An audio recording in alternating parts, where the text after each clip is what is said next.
आप सभी को स्वागत है मेरे चैनल भक्ति सागर 26 में। आज हम जानेंगे भगवान शिव की महान पर्व महाशिवरात्रि के बारे में कि क्यों मनाया जाता है शिवरात्रि। तो शुरू करते हैं हमारा आज का ये वीडियो। महाशिवरात्रि का त्यौहार हिंदू धर्म के लोगों के लिए बेहद खास होता है। इसी दिन भगवान शिव की पूजा के साथ साथ लोग व्रत भी रखते हैं। ये त्यौहार शिव जी और माता पार्वती को समर्पित होता है और इसी दिन उनकी पूजा की जाती है। महाशिवरात्रि का दिन भगवान शिव के भक्तों के लिए बेहद खास होता है।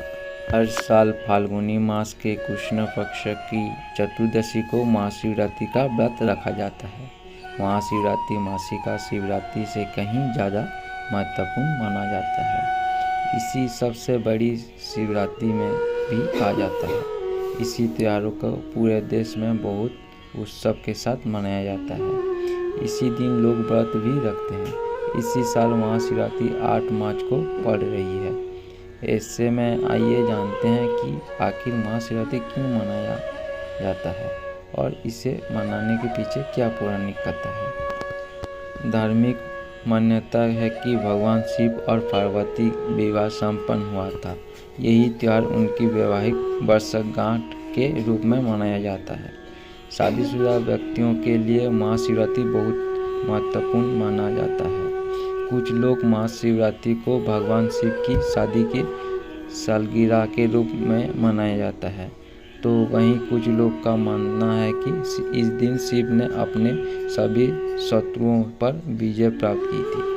कुछ लोगों का मानना है कि इस दिन भगवान शिव और शक्ति का मिलन हुआ था।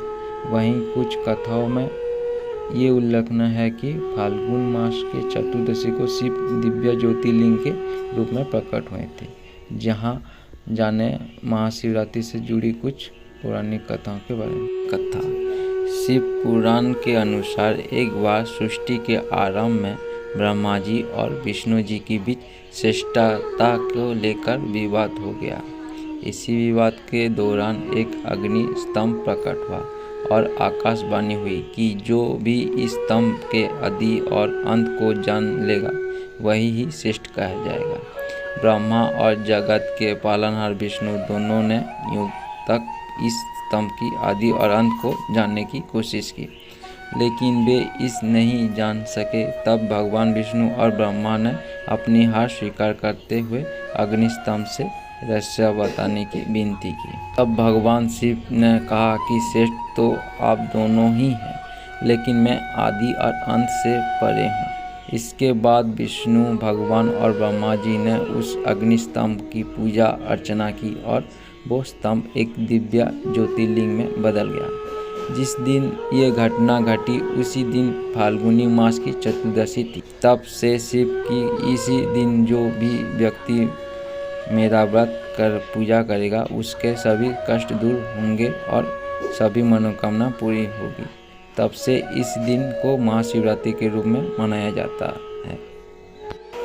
महाशिवरात्रि की दूसरी कथा एक और पौराणिक कथा के अनुसार कहा जाता है कि महाशिवरात्रि के दिन ही शिव जी द्वारा ज्योतिर्लिंग के रूप में संसार में प्रकट हुए थे। ये 12 ज्योतिर्लिंग है: सोमनाथ ज्योतिर्लिंग, मल्लिकार्जुन ज्योतिर्लिंग, महाकालेश्वर ज्योतिर्लिंग, आकेश्वर ज्योतिर्लिंग, केदारनाथ ज्योतिर्लिंग, भीमसागर ज्योतिर्लिंग, विश्वनाथ ज्योतिर्लिंग, त्र्यंबकेश्वर ज्योतिर्लिंग, वैद्यनाथ ज्योतिर्लिंग, नागेश्वर ज्योतिर्लिंग, रामेश्वरम ज्योतिर्लिंग और घृष्णेश्वर ज्योतिर्लिंग है। इन 12 ज्योतिर्लिंग के प्रकट होने के उत्सव के रूप में भी शिवरात्रि मनाई जाती है और विधि विधान से भगवान शिव की पूजा की जाती है। महाशिवरात्रि की तीसरी कथा ये है कि फाल्गुनी माह की चतुर्दशी को माता पार्वती और भगवान शिव का विवाह हुआ था। इसी दिन शिव जी ने वैराग्य जीवन छोड़ गृहस्थी जीवन में प्रवेश किया था। शिव जी और शक्ति के मिलन के उत्सव के तौर पर महाशिवरात्रि के दिन भक्त पूजन और व्रत करके इस उत्सव को मनाते हैं।